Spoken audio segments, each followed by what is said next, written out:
52-17. Ohio State opens up the season 1-0 against Nebraska. Big Ten is back. Let's get into it. A little bit off of what I predicted. 45-20 was my prediction. Ohio State opens up 1-0 against Nebraska. Probably not the smoothest 35-point win you'll ever see, but that is what is expected for a team of this caliber and the team like Ohio State. Justin Fields, what can you say about the guy? The guy's incredible. He's ready to play. So efficient. One incompletion, and that was on a drop touchdown pass.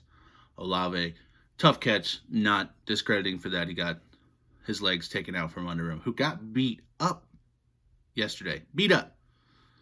The guy got beat up. So hopefully he's all right for Penn State. Garrett Wilson in the slot. Incredible. That guy's going to have a monster year. Monster year, just eating people alive. Jackson Smith-Njigba.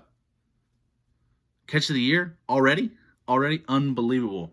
I don't know how that guy gets... I don't know how you, defy the laws of physics. Yeah, that's what I said. Foot down, stretching, it doesn't make sense. True freshman, one of many that are going to make some plays this year. Incredible for those guys. The run game. I think Nebraska maybe had a game plan that Ohio State wasn't expecting. I think they had some stunts, maybe shot some gaps. I'd have to go back and look at some things. But the running backs were getting hit at the line of scrimmage or before it. So that's concerning. Because you're going to play a better front next week in Penn State, regardless if people think Penn State's front is better than Nebraska's front. That's just plain and simple. But the O-line is supposed to be the strength. And those guys kind of got pushed around. When Justin Fields is your leading receiver, that's not a good, leading rusher. When Justin Fields is your leading rusher, that is not a good thing. Not a good thing. Justin still holds on to the ball a lot. I know he tries to make the perfect play. That was still there last year. He's so confident in his ability to get outside the pocket, dip in and out of the pocket, create time, create space to make throws, which I don't fault him for. I mean, he does make a lot of plays. But that's also kind of to his downfall, where he's going to take a lot of sacks that aren't needed. I'm sure he had a check down, I think, in the third quarter of the game, which I'm sure Ryan Day loved. I would like to see him check it down more when it's not there. Take the 5-6 yards. Let's not go 2nd and 18, 2nd and 15, third and long, whatever. Yeah. With the offense, you just want to stay ahead of schedule, especially with all these weapons. But the offensive line, I expected a lot of things. Hopefully, this is kind of just knocking off the rust, getting into rhythm. That's what I'm going to chalk it up to, because the offensive line is way too talented. I will give them a 1-game reprieve. This is your first game hitting other people. It's been a really long time. But the little raise the eyebrow, we couldn't run the ball against Nebraska. But overall, the offense, you score, 52 points. I know one was a defensive touchdown, but you score over 40 points, it's okay. I mean, it's solid, it's good. But when you have this kind of offense, you expect big numbers, and it's either going to take some time or the chemistry's got to get built. It's first game jitters. We're just gonna chalk it up to that. But to the defensive side of the ball, the secondary was not tested at all, at all. So can't really judge them. I don't think Nebraska threw the ball over 15 yards. Nebraska had a game plan where they were just going to run both QBs, get their QBs on the field, both of them, take their best athletes, get them in space. And it worked for a little bit. They were moving the ball. Ohio State made some adjustments in the second half, kind of to slow down the run. But I think if Nebraska doesn't fumble the ball a couple times, you're looking at a little bit different game. Nebraska probably, because both fumbles, they were driving. Nebraska might be scoring in the 30s there, so because they weren't stopping the run. And I think I talked about it last week. The D line, especially in the middle, is a concern. Depth issue, experience issue, and I just don't think Antoine Jackson's the answer. I know he's been hurt a lot. Big time recruit, transfer, but I don't think he's it, Chief.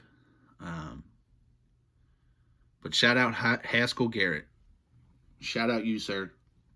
Guy comes in.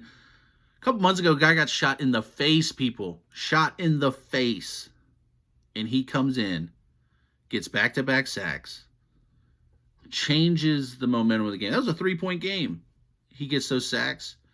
Nebraska punts. Ohio State goes down and scores before half, gets the ball back after half, goes down and scores again. Before you know it, it's 24 unanswered points. And that's going to be a big, big thing this year is there's going to be guys that have to create their own juice, as they like to say. Their own juice, because there's no fans. There's no crowd to pump you up. Guys are going to have to make plays to make other guys get jacked up. It's as simple as it gets. And Haskell was that guy. So shout out to him. Big time. Really. Still a concern for me in space is Tough Borland. None of that has changed, especially with mobile quarterbacks. QB draws, counters. Tough is just not good in space. And I know they like him. I know he's a captain. He's been there for a while. But you face these more athletic teams as the year goes on, with the likes of, next week, Penn State, Michigan at the end of the year. Hell, Indiana, we'll just say that. You're going to face some athletes out in space. And Tough's just never been that guy. I know they like him a lot. I know he's smart. He knows what to do. There's a difference in knowing what to do and being able to do it. He's just not quick enough.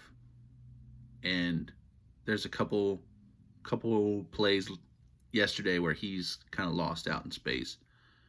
Make a move, he's nowhere to be found. But you got a lot of other guys.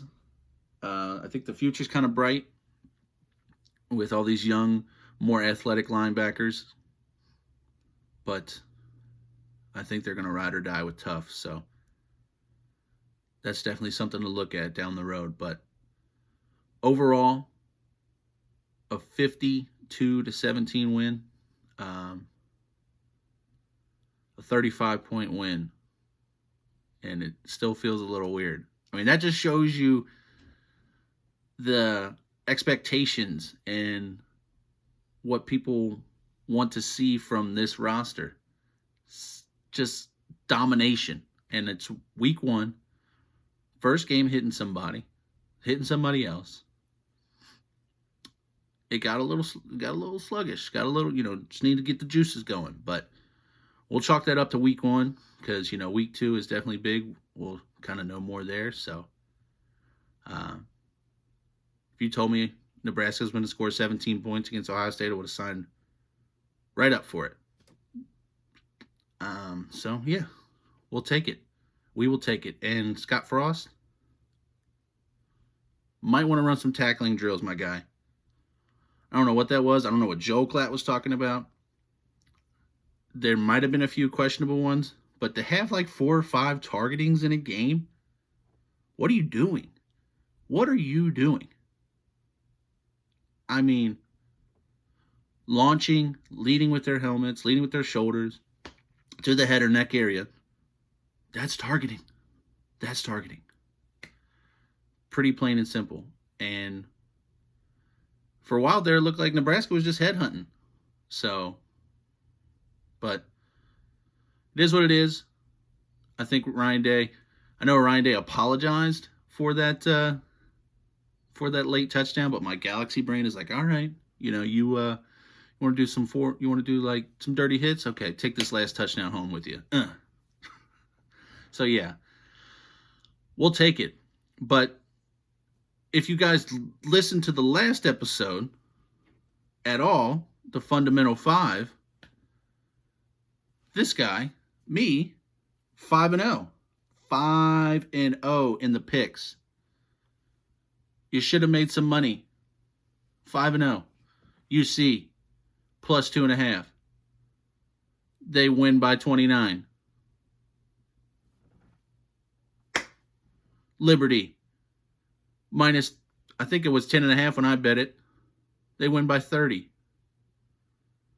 UCF, the over was 71. They score in the 80s and the 90s. Listen to me, people. BC, domination. I think they won by 20 plus.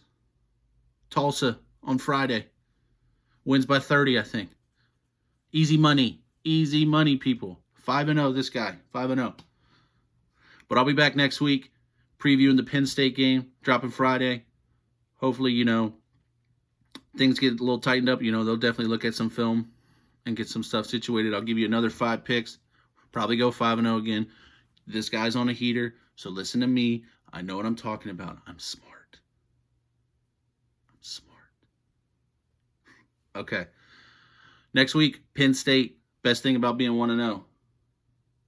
Chance to go 2-0. Let's pop quiz. All right, guys. I'll see you next week. Peace.